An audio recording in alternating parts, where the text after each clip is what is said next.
দেখেন বিষ্ণু ইসলাম কেমন কনসিডারেট ছিলেন। বিশ্বনবী যদি কারোর সাথে মুসাফা করতেন, ভাই একটু হাত মিলান তো, এই যে ওই লোক হাত সরানোর আগে বিশ্বনবী হাত সরাতেন না। যখন উনি হাতটা টান দিতেন তখন নবী হাত টান দিতেন। কারোর সাথে কথা বলার সময় এইভাবে আর চোখে তাকাতেন না, এইভাবে না, কথা বলতে হইলে ঘুরে তার দিকে হয়ে তাকে সম্মান দিয়ে রেসপেক্ট দিয়ে কথা শুরু করতেন। কেউ কোনো গুরুত্বপূর্ণ কথা কানে কানে বলতে চাইলে তিনি কথা শেষ না হওয়া পর্যন্ত মাথা সরাতেন না। সুবহানাল্লাহ, আসতে বলেন। আল্লাহু আকবার, আল্লাহু আকবার। একটু মিলিয়ে নেই, আসলে কি আমরা পারি এত চমৎকার আচরণ উপহার দিতে? আর সবসময় বিষ্ণু ইসলাম একটা স্মাইলিং ফেস নিয়ে তাদের সাথে কথা বলতেন।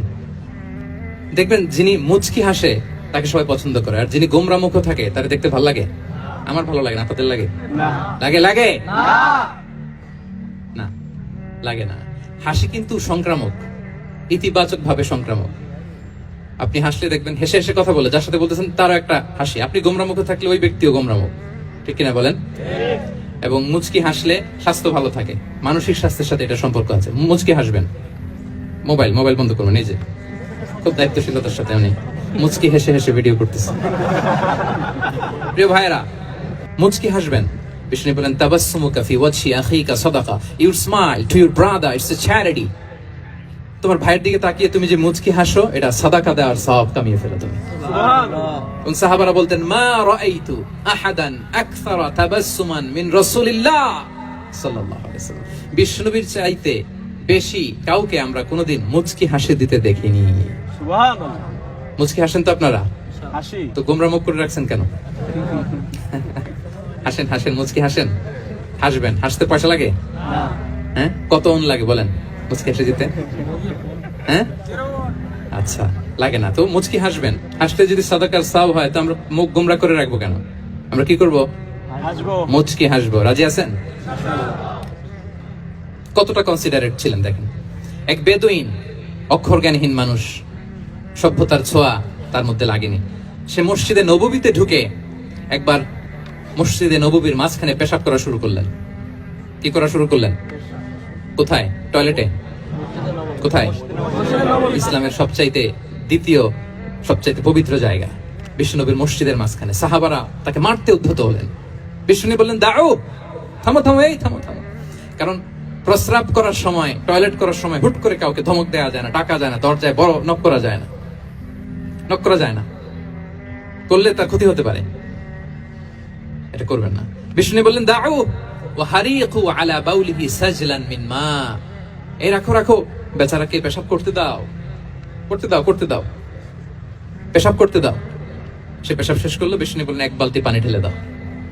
এই এক বালতি পানি বালুতে মিশে জায়গাটা পরিষ্কার হয়ে যাবে। এরপর বিষ্ণু ইসলাম বললেন ফাইন্নামা বুইসতুম মুয়াসসিরিন ওয়া লাম তুবআসু মুআসসিরিন। তোমরা তো কঠোর হচ্ছ কেন? আল্লাহ তো তোমাদেরকে কঠোর করে পৃথিবীতে পাঠাননি, সহজপন্থী করে আল্লাহ তাআলা আমার এই উম্মতকে পৃথিবীতে পাঠিয়েছে। পড়েন সুবহানাল্লাহ। দেখেন কত চমৎকার আচরণের ছিলেন। এবং পরে লোকটাকে বুঝিয়ে বললেন, সে কালিমা পড়ে মুসলমান হয়ে গিয়েছে। আল্লাহু আকবার। এই ছিল বিষ্ণু ইসলামের ইন্টারেকশন সাহাবাদের সাথে। বিশ্বনবীর সবচেয়ে বেশি সঙ্গ পেয়েছেন কারা? আওয়াজ করে বলুন, ক্লাসের মতো কারা? সাহাবারা সবচেয়ে বেশি সঙ্গ পেয়েছেন। তাদের সাথে কেমন আচরণ ছিল?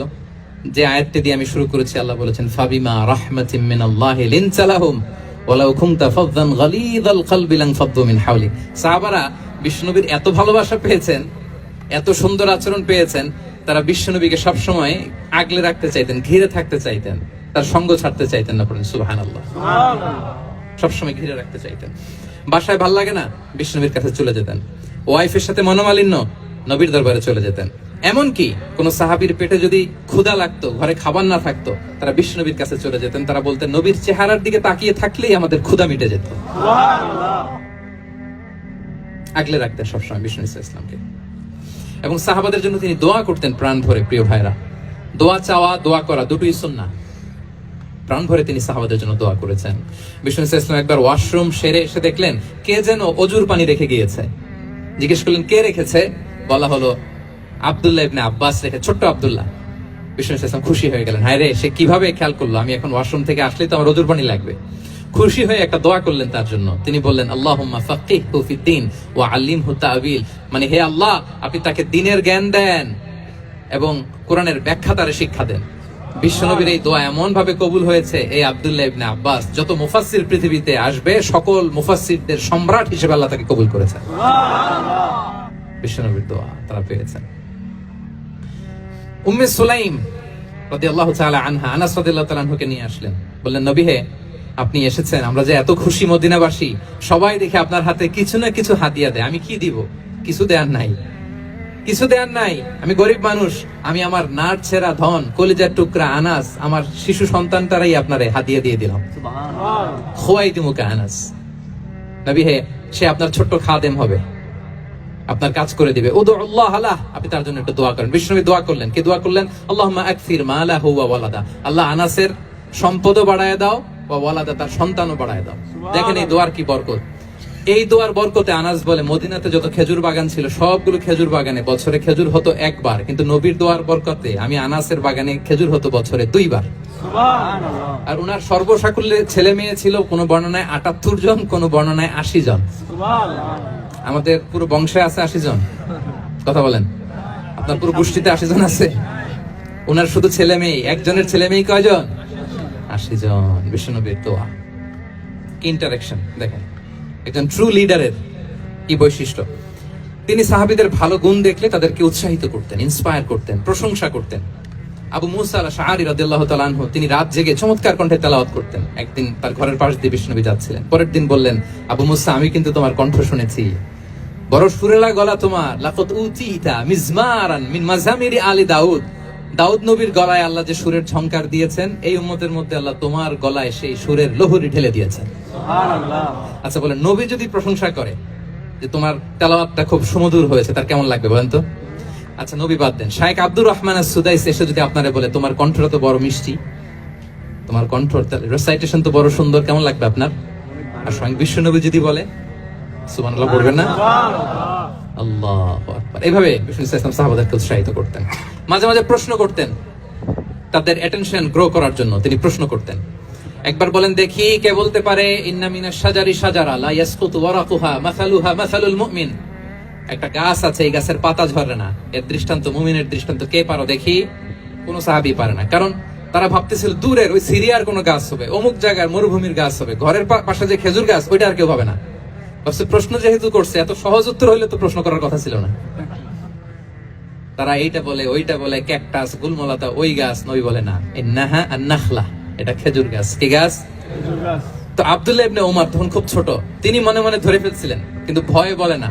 তো বাসায় যে ওমর রাদিয়াল্লাহু কে বলে, আব্বা আপনারা কেউ পারেন না, আমি তো জানতাম এটা খেজুর গাছ, তো বললা না যে? আব্দুল্লাহ বলে, আপনি পারেন না, অন্যান্য সাহাবারা বাচ্চা ছাড়া কেউ পারে না, আমি কেমনে কই?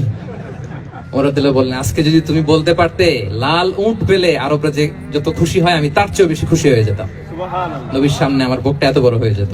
আল্লাহু আকবার। দেখেন, প্রশ্ন ছুড়ে দিয়ে মনোযোগ আকর্ষণ করতেন সাহাবাদের। রসিকতা করতেন মাঝে মাঝে, রসিকতা। এক সাহাবী বলেন, ইয়া রাসূলুল্লাহ, আমার চলতে বড্ড কষ্ট হয়, আপনি যদি দয়া করে আমাকে একটা উট দিতেন, তাহলে আমি রাইড নিতাম এটার উপরে, এটা দিয়ে চলতাম, সফরের কষ্ট কমে যেত। বিষ্ণু বলেন, যাও, ঠিক আছে, তোমাকে একটা উটের বাচ্চা দিব। কি দিব? সাহাবী বলেন, ইয়া রাসূলুল্লাহ, আমি চাইলাম কি আর আপনি বললেন কি? আমার তো লাগবে এমন উট যেটা দিয়ে মরুভূমিতে চলা যায়। বিষ্ণু বলেন, ওই উটটাও তো অন্য কোনো না কোনো উটের বাচ্চা। সুবহানাল্লাহ পড়বেন না? ছোট্ট কথা, দেখেন কি রসিকতা, কি সেন্স অফ হিউমার। সুবহানাল্লাহ। সাহাবীদের সাথে এক কাতারে মিশে কাজ করতেন, নিজ হাতে সাহাবীদের সাথে মিশে কি করেছেন? মসজিদে নববী নির্মাণ করেছেন।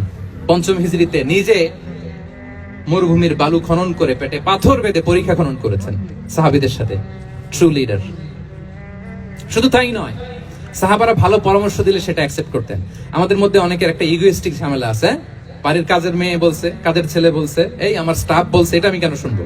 এরকম একটা মেন্টালিটি অনেকের আছে না? নাই? অনেক সময় তাদের মধ্য থেকেও ভালো পরামর্শ আসতে পারে না? বলেন পারে কিনা? বিশ্বনবী দেখতেন, কেউ ভালো পরামর্শ দিলে সেটা পিক করতেন, নিয়ে নিতেন।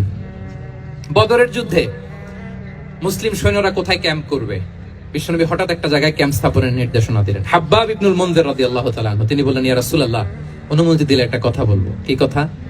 এই যে আপনি ক্যাম্প স্থাপন করলেন এখানে, এটা কি আল্লাহর আদেশে না আপনার ইচ্ছায়? নবী বললেন, আমার ইচ্ছা, এটা আল্লাহর আদেশ নয়। বিষ্ণু বললেন, তাহলে ঠিক হয় নাই, লোকেশন সিলেকশন ঠিক হয় নাই, তাহলে কোথায়? হাব্বাব বললেন, ইয়া রাসূলুল্লাহ, ওই যে কূপ দেখা যায় ওখানে, দ্যাটস আওয়ার লোকেশন। ওখানে করলে ভালো হবে। কেন? বলতেছে আমরা ওখানে ব্যারিকেড দিয়ে রাখবো, পানি আমাদের কন্ট্রোলে থাকবে, কুরাইশরা পানির অভাবে যুদ্ধ ছাড়াই মরবে, আমরা পানি খেয়ে যুদ্ধ করবো। সুবহানাল্লাহ বলে। বিশ্বনবী সাথে সাথে হাব্বাবের কথা মেনে নিলেন, বলে যে না, আমি যে ডিসিশন দিয়েছি সৈন্যদের মধ্যে আবার ছড়িয়ে দাও, we should change our location. আল্লাহু আকবার। তাহলে সাহাবাদের সাথে ইন্টারেকশন কি ফ্র্যাঙ্কলি, কি ওপেন মাইন্ডে। সুবহানাল্লাহ বিহামদি।